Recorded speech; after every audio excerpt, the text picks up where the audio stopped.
हे guys अस्सलाम वालेकुम, this is Rabia and I am back with my top 5 dramas of the week. क्या हाल चाल है आप लोगों के? ये हफ्ता बहुत मुश्किल था क्योंकि टॉप 5 नहीं मिल रहे थे। टॉप 3 हो गया, 4 और 5 पे समझ ही नहीं आई थी बिकॉज कुछ ड्रामों की एपिसोड्स बिल्कुल अच्छी नहीं थी। I don't think that deserve to be in top 5 और वैसे ही ड्रामे इतने ज़्यादा आ नहीं रहे हैं, कोई बहुत अच्छे लिमिटेड नंबर है।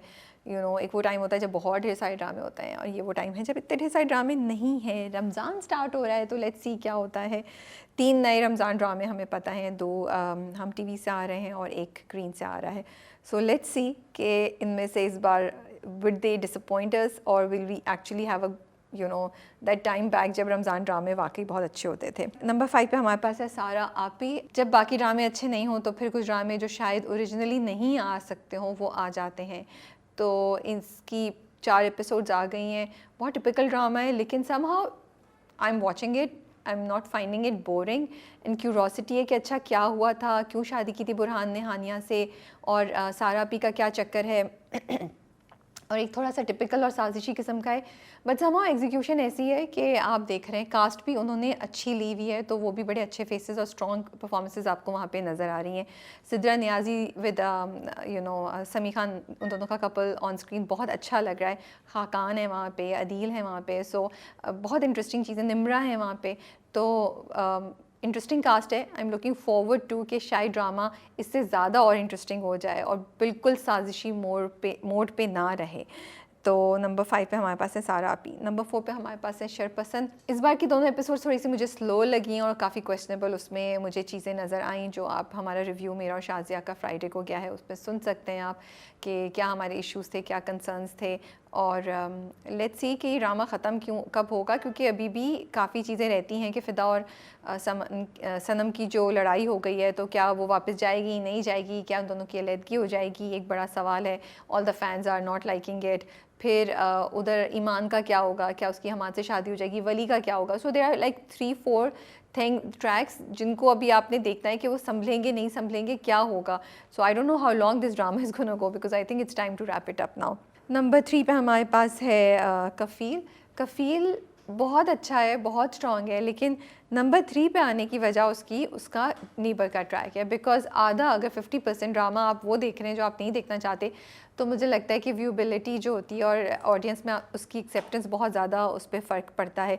तो लिटरली आधा ड्रामा है जो आपको नहीं समझ आ रही कि आप क्यों देखें, आपको उसमें इंटरेस्ट भी नहीं होता कोई और वो बहुत आपको अनोइंग लगता है। लेकिन आधा ड्रामा ऐसा है जिसको देख के आपको बहुत मज़ा आता है, विच इज़ ज़ेबा जामी और उनके बच्चों का track. I absolutely love it. I think the conversations are so relatable, the points are so endearing and Areeka की परफॉर्मेंस बहुत ज़बरदस्त है। जो सुबुक और दनीन का ट्रैक है वो बहुत प्यारा है। ज़ेबा के मसले मसाइल अभी तक चल रहे हैं एंड द फैक्ट कि एक औरत कब जाके सीखती है और कब जाके वो अपने लिए आवाज़ उठाती है, मुझे लगता है ये एक बहुत खूबसूरत जर्नी है जिस पे बात करना बहुत ज़रूरी है। सो नंबर 3 पे हमारे पास कफ़ील है। नंबर 2 पे जाने से पहले हम करेंगे best director which is Kashif Nisar for एक और Pakeezah. Amazing direction, beautiful direction.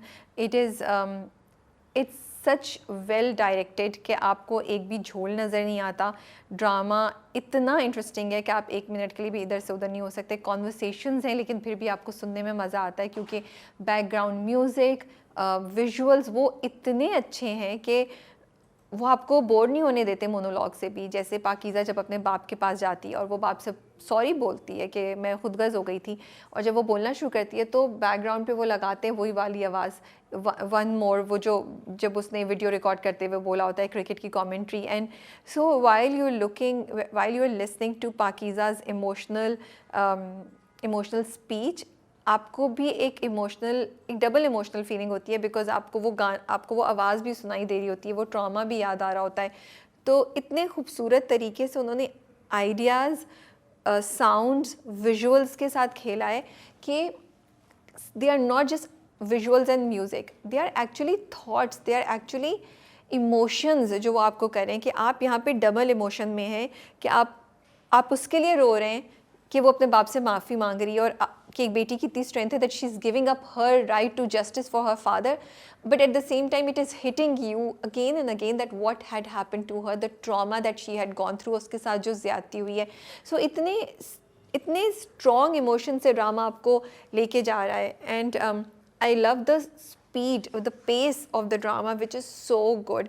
और ड्रामे के अगर आप कैमरा एंगल्स भी देखें तो बहुत ज़बरदस्त हैं, बहुत अच्छे हैं। जैसे वो वकील के की वो दिखाते हैं, फिर जब वो जो सीन है जब असगर पीछे से है और पाकीज़ा आगे जा रही है, तो पूरा एक लंबा शॉट है जिसमें आपको पूरी पीछे की वो लॉबी नज़र आती है जिसमें लोग चल रहे हैं।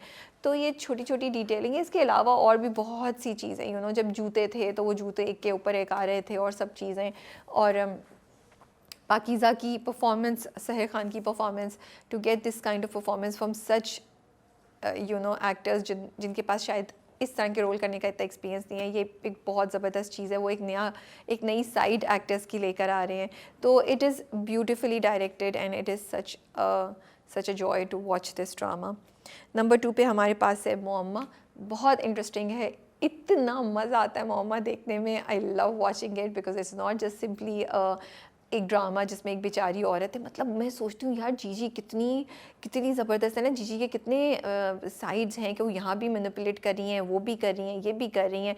So I love watching it and I think it is such an advancement in our dramas to write a script which is not just typical saas bahu और एक्स्ट्रा मैरिटल अफेयर। वो एक साइकोलॉजिकल ट्रॉमा से जो औरत गुजरी है और उसके साइड इफ़ेक्ट्स जो हुए हैं, उसके बाद वो किस किस्म की औरत बन गई है उसके बारे में, और कैसे उसने सोसाइटी को ठीक करने का सोच लिया है। जो वो कहती है मायरा और जुनैद के अलहदा होने का टाइम आ गया है, और हर बार मिस्ट्री है कि अच्छा हुआ क्या था, शाहजहाँ का क्या रोल था, भाई का क्या रोल है। और उससे भी ज़्यादा कि अब उसने बुलाया उस डिलीवरी बॉय को, उसको बोल रही है कि मेरे भाई की बीवी का हिसाब बराबर करो। आई वाज लाइक, मुझे इतना मज़ा आ रहा था सोच के, मैं कहा यार ये तो मैंने एक्सपेक्ट नहीं किया था। तो the best thing about Muamma is that it keeps surprising you.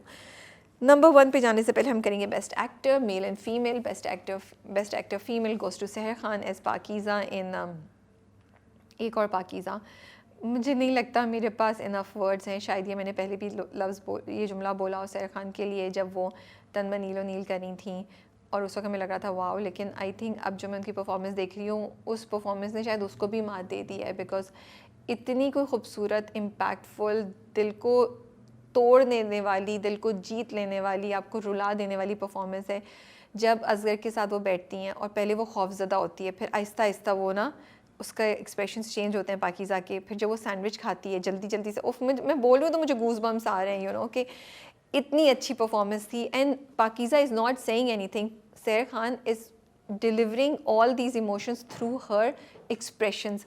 तो इतना कोई प्यारा वो सीन था, और वो इतनी खूबसूरत वो परफॉर्मेंस थी सहर की। फिर जब अपने बाप से माफ़ी मांगने जाती है, जब वो मम्मी के साथ गले लग के रोना शुरू होती है, जब अपनी माँ को देखती है, आई थिंक सहर Khan is doing an amazing job. And उसके लिए मेरे पास तो इतने अल्फाज नहीं है कि मैं उनकी तारीफ़ कर सकूँ। And this will be one of the dramas that जो अपने कंटेंट के अलावा सहर खान की परफॉर्मेंस के लिए भी याद किया जाएगा। Best actor male goes to Numan Ejaz. I think इतनी कोई ज़बरदस्त परफॉर्मेंस है उनकी शरपसंद में एज़ फरासत, और शुरू से हम कह रहे हैं कि फरासत को उन्होंने कितने अच्छे से निभाया है। लेकिन इस हफ्ते की अगर परफॉर्मेंस देखें ना, तो जिस तरीके से वो फ़िदा का ख्याल रखते हैं कि आप भी कन्विंस हो जाते हैं that he really feels for Fida, he really wants Fida to be okay, and he is so like in there. उनकी जो फ़िदा के साथ पूरी परफॉर्मेंस है, या फ़िदा के साथ पूरा जो रवैया है, वो कहीं से भी आपको फेक नहीं लगता। ये ब्यूटी है नुमान हिजाज की परफॉर्मेंस की, कि वो ड्रामे के अंदर भी जो परफॉर्मेंस दे रहे हैं एज अ कैरेक्टर, वो भी इतनी ज़बरदस्त है, इतनी कन्विंसिंग है कि आप you enjoy watching it and you get impressed and you question कि अच्छा ये बंदा यार इसकी नीयत है क्या, एंड ऑल्सो फिर हर जगह ये नहीं है कि मोनोटनी कि उनकी आँखों की मूवमेंट हो रही है, चेहरे के एक्सप्रेशन हो रहे हैं, हाथ हो रहा है। there are places where it comes, there are places when it does not come, and I think उन्होंने काफ़ी उसको improvise भी किया, because कुछ जुमले मुझे लगते हैं नुमान हिजाज ने वहीं बोले होंगे उसी वक्त। So such an impressive performance by Numan Hijaz as Farasat in Sharpasand. Number 1 पे हमारे पास है एक और Pakeezah, and it is such an amazing project. I feel so proud when I watch this project कि इतना खूबसूरत लिखा है, इतना अच्छा डायरेक्ट किया है, इतना अच्छा परफॉर्म किया है, और कितने आइडियाज़ की बात कर रहा है, और कितना ज़बरदस्त मैसेज कम्युनिकेट कर रहा है, और इतनी रिलेटेबिलिटी है। This is what we need to talk about आजकल के डिजिटल टाइम में, जो डिजिटल क्राइम्स हो रहे हैं उसके ऊपर बात है कि किस तरीके से उसकी अवेयरनेस बढ़ाई जाए, क्या राइट्स हैं, क्या आपको किस तरीके से जाना है। I hope the drama will do all of this, and on another human level it just wows you and touches you to the core कि आप उसको इग्नोर ही नहीं कर सकते एंड आप सोचते हैं। स्टोरी राइटिंग बड़ी खूबसूरत है कि सिर्फ आपको इंटरटेन नहीं करी, आपको सोचने पे भी मजबूर कर रही है। तो ये मेरे टॉप 5 थे। आपके टॉप 5 में कौन कौन से ड्रामे शामिल हैं? Do let me know. Take care, Allah हाफिज़।